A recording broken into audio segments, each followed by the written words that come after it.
நம்மில் பல பேர் டோல் பிளாசாவை பார்த்த பின்புதான் அச்சச்சோ ஃபாஸ்டேகுக்கு ரீசார்ஜ் பண்ணலையே என நினைவுக்கு வந்து கடைசி நேரத்தில் ரீசார்ஜ் செய்வோம்.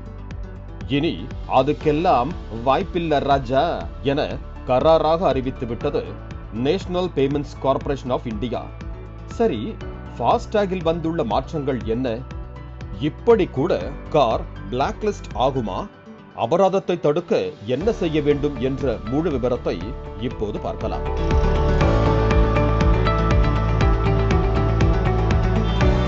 நாடு முழுவதும் உள்ள சுங்கச்சாவடிகளில் வாகனங்களுக்காக சுங்க கட்டணத்தை ஃபாஸ்டேக் ஸ்டிக்கர் ஸ்கேனிங் மூலம் செலுத்த வேண்டும் என்ற விதி அனைவரும் அறிந்ததே.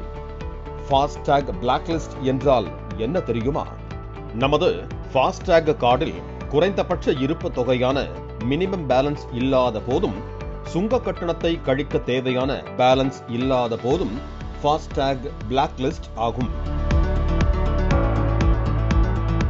உங்களது ஃபாஸ்டேக் ஸ்டேட்டஸ் KYC என்ற உரிய அடையாள ஆவணம் இணைக்கப்படாமல் இருந்தால் பிளாக் லிஸ்ட் ஆகும். அந்த KYC-யில் RC என்ற வாகன உரிமைக்கான கார்டு குறித்த ஆவணங்களையும் அப்டேட் செய்திருத்தல் அவசியம். உங்கள் வாகனம் சம்பந்தப்பட்ட குற்ற வழக்குகள், சிக்னல் ஜம்ப் போன்ற சலான்கள் நிலுவையில் இருந்தாலும் பிளாக் லிஸ்ட் ஆகும். வாகனத்தை T போர்டில் இருந்து பர்சனல் பயன்பாட்டுக்கு முழுமையாக மாற்றாவிட்டாலும் பிளாக் லிஸ்ட் காட்டலாம். நீங்கள் ஏற்கனவே விற்ற காரில் ஃபாஸ்டேக் கணக்கு மூடப்படாமல் அது வாங்கியவரால் தொடர்ந்து பயன்படுத்தப்பட்டு புகார்கள் இருந்தாலும் உங்கள் பெயரில் சலான்கள் உருவாகி பிளாக் லிஸ்ட் ஆகலாம். கடைசி நிமிட ரீசார்ஜால் என்னவாகும்? முன்பெல்லாம் ஃபாஸ்டேகில் பணம் இல்லாவிட்டால் வண்டியை ஓரமாக நிறுத்தி ஸ்பாட்டிலேயே ரீசார்ஜ் செய்து அது அப்டேட் ஆகிவிட்டால் பின்னர் சுங்கச்சாவடியை அபராதமின்றி கடக்கலாம். ஆனால் தற்போது உங்களது ஃபாஸ்டேக் கார்டு கொண்ட வாகனம் சுங்கச்சாவடியை அடைவதற்கு 60 நிமிடங்கள் முன்பு வரை பிளாக் லிஸ்ட் செய்யப்படாமல் இருக்க வேண்டும். அப்படி பிளாக் லிஸ்ட் ஆனால் சுங்க கட்டணத்தை அபராதத்தோடு சேர்த்து 2 மடங்காக உயர்த்தி செலுத்த நேரிடும்.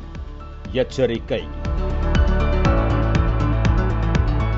இதை தவிர்க்க என்ன செய்ய வேண்டும்? முன்கூட்டியே ஃபாஸ்டேக் என்ன நிலைமையில் இருக்குன்னு பார்த்துட்டு அப்புறமா வண்டி எடுக்கலாம்.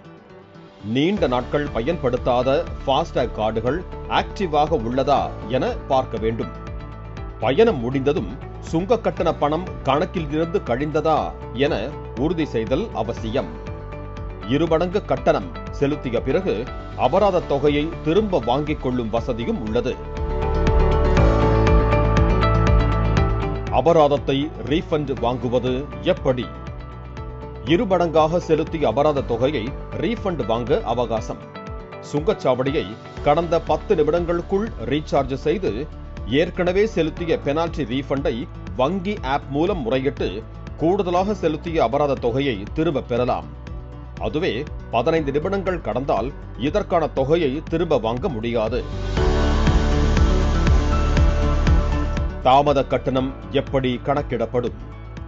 ஒரு வண்டி சுங்க கட்டணத்தை செலுத்திவிட்டு சுங்கச்சாவடியை கடந்த பிறகு 15 நிமிடங்கள் வரையிலும் பணம் கணக்கில் இருந்து கழிக்கப்படாமல் ப்ராசஸிங்கிலேயே இருந்தால் ஃபாஸ்டேக் பயனாளர் கூடுதல் கட்டணம் செலுத்த வேண்டியிருக்கும். எனவே வாகன ஓட்டிகள் ஃபாஸ்டேக் அபராதத்தை தடுக்க இந்த வழிமுறைகளை மறக்காமல் பின்பற்றுவதோடு பயனுள்ள இந்த தகவலை பலருக்கும் பகிரலாமே.